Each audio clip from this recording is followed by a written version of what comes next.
ndinoitwa Edson Sangana, ndinogara pa 4229 muunit D wekuChitungwiza. Dambudziko rangu randakaita nderekuti ndine mazuva andakaona mudzimai wangu achifonirwa kumanheru. Times aifonirwa kumanheru aifonirwa around past 11 nguva zhinji nekuma 3 am. Ndikasvika pakunobvunza ndichinobvunza kuti kunaye wari kukufonera nguva dzinodzi dzemanheru ndiani? Painotsanangura pachinzi munhu ane chikwereti changu ndiye ari kuita sei ari kundifonera. Ndikati ko munhu ane chikwereti chako anodi kuti kana awana mari yacho uyo achikupa mari yacho, but iye anga asingapinduri, anga asingatauri. Ini ndabva ndangorambawo ndakanyarara. Saka nguva zhinji dzese ndaingonamata ndichingokumbira ndichiti Mwari, kana pane zvakavanzika zviri kuitika ngazvibude pachena. Ndokusvika pandakazosvika pakuzotorera mudzimai wangu foni achitaura nemunhu iyeye. Ndokubvunza munhu iyeye kuti ko naiwe ndiwani uri kufonera mudzimai wangu nguva dzinodzi? Munhu iyeye akakata foni. Ndobva ndatora foni yangu ini ndobva ndafonera munhu iyeye. Ndikati ko indawa muri kufonera mudzimai wangu nguva dzinodzi manheru naye nekuda kwei? Murume uyu akangopindura achiti afona ndiani? Bvunza iye. Ndobva zvangopera zvakadaro. Saka pese apa ndakange futi ndakanyarara. Kusvika it was last week ndozongonzwa mudzimai wangu ari kutaura kuti inini musi weSunday ndiri kubuda. Ndikati muri kubuda nekuda kwei? Sanza iwe uri kundishungurudza. Ndapanda kushungurudza ndepapi? Ini handisi kuziva panda kushungurudza. Chitaura nawo yako nekuti mudzimai akamubvenga aramwa foni yandakange ndamutengera inini akairamba akaidzosa. Saka foni iyi handichada. Hapana kuti 3 days mukadzi wangu akabva akanga ane imwe foni nyowani. Chimwe chakazonyanya ndibata kusvika iko zvino ndechekuti mudzimai wangu pane mwana anomwa mishonga yaanonwa, but pamishonga yaanonwa mudzimai wangu ari kutengesa futi mishonga iyoyo. Mari yacho yese zvichireva kuti mari yacho yese iri kuenda murume yeye. Pei yangu yese, mabasa mamwe ese andinoita, andinozvitira emaoko yese ari kuenda futi kupi? Iko mari yese ndinosvika ndichimupa, ndinosara ndisina kana sendi momwe. Mari yese ndiri kupa iye. Ndo dambudziko randakasangana naro. Kusvika musi weSunday wacho kumanheru ndaendawo kwamachipisa. Ndichibva kwamachipisa amechi chakandipa kuti enda unosvika unodzikira bhazi pasi. Nditori pasi ndakanobuda pane chirodhi chinosvika nepachechi ipapo. Ndipo pandakaona mudzimai wangu akatsiga dishi achidhonza mwana. Apa mwana sofa akutaura kuno akukwanisa almost a month. Asi kudya chikafu chinobikwa namai vake. Pamwe pacho akanditi ndawana party time iyi ndiri kunoshanda. Pamwe pacho kuti ndine mazuva ndiri kunorara kubasa. The first day akati ari kunorara kubasa akadzoka mumba nemwana waakabereka kumusana. Ndofunga na 3 am dzemakuseni. Ndo zvinhu zvakaitika. Ndo dambudziko randinaro kusvika pari nhasi. Kusvika tatozoenda pachechi pacho tikaona namapasta tikagara pasi tikanotaura. Asi pakutaurwa kwese kwakaitwa iye sekuru wacho wachinobvunza kuti konai muri kuti kudii? Uyu ndiye ari kunzi ndiye murume weche wemukadzi uyu. Uri kuti kudii nenyaya uye ari kutaura? Because pasta pandichitanga kuvaona ini vakandibudisa kuti sekuru vakanditi ndawana munhu wekuti ndigare naye.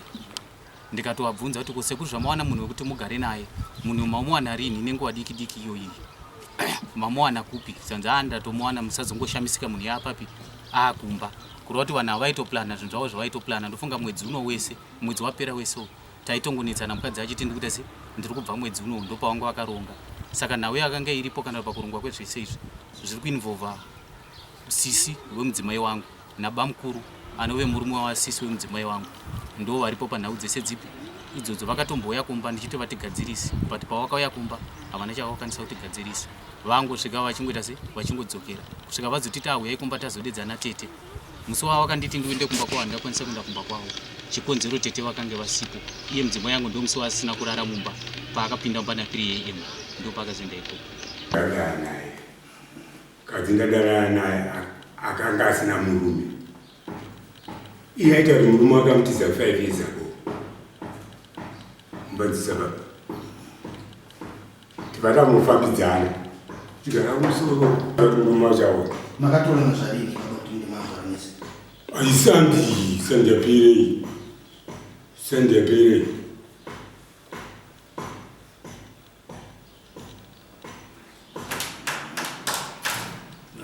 makamutsvagira imba pari pano here pachechi? aiwa apo ini handisi nokutsvaga imba, ndakangomutaura kutsvaga imba ndotaigamba kabhoiska yoko.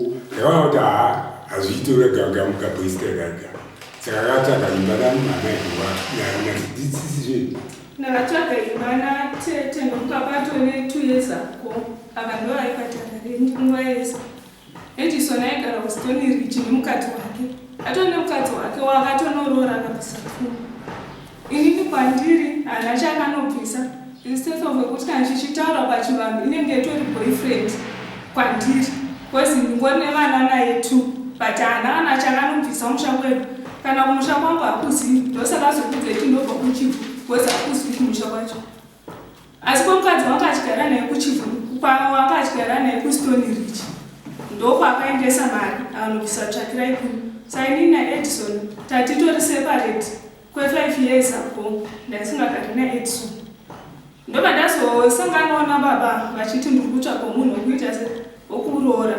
Ndobva taurirana nababa. Ndobva ndatanga kufambidzana nababa.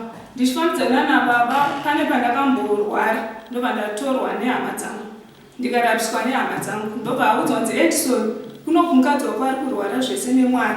Toita sei nemwana wako? Mvati handisisiri baba wemwana yeye. Tsvagai vamwe baba munini vari nani kwete inini nekuti akanga ane mukadzi wanga ari naye. Saka zvadaro ndazopora pandakazouya apa mva ndichitsvaga imba hombe. Ndobva ndapiwa mari. Ndobva ndatsvaga imba hombe. Ndobva ndatanga kugara apa pandandigara izvezvizvi. Saka ndichigara ipapo avanga vari muprose yekuti vachiendesa mari uku. Edison hamuna property yake irimo mumba mandandigarawo. Iye ndakatobva kuStone Ridge atonzwa kuti ndikuda uroro.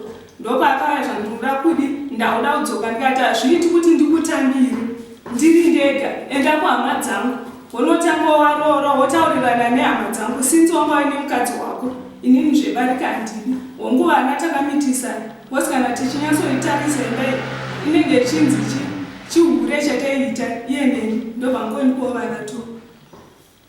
Saka inini muzoonanawo kwandakaitawo nababa pamusi weSunday ndobva vazonditi ndakufunga zvokuita zvokutora. Saka ndokuona kuti inini magariro acho andanda kuita kumba ndozvakazondipa puresha yekuti ndiuye kunoku nekuti Edison anga akundishungurudza kumba apa chari kungotsvaga mweya weshaisani kutoti ari kuda zvokugara neni. Saka inini zvonzi ndiri mukadzi waEdison handisi mukadzi waEdison. Dai anga akatorerwa nemukadzi neava chiri kumutadza kuti aende kuna naTezvara kumusha kwangu inini vonotaura nyaya yake chii. Chiri kumutadza kuti aende kuna naTezvara kuna natete kuna namburi kuti aiwa ndatorerwa mukadzi wangu kana ndiri mukadzi wake chaiche pachivanhu chai. Vana vacho hasi kuchengeta hasi kuendesa vana kuchikoro. Izvo atotanga kuenda kukiresha baba vandivo vari kubhadhara ndo vakatobhadhara nezvino kireshi iri kuendwa nemwana mudiki ndibaba iye hapana kana chake chaari kuita pavana. Saka ndomuti murume pakuti kudi kana neni denge iri hanzva dzenyu iri kunzwa unonzwa sei. Achakuradziwa toramba tichidaro Yes.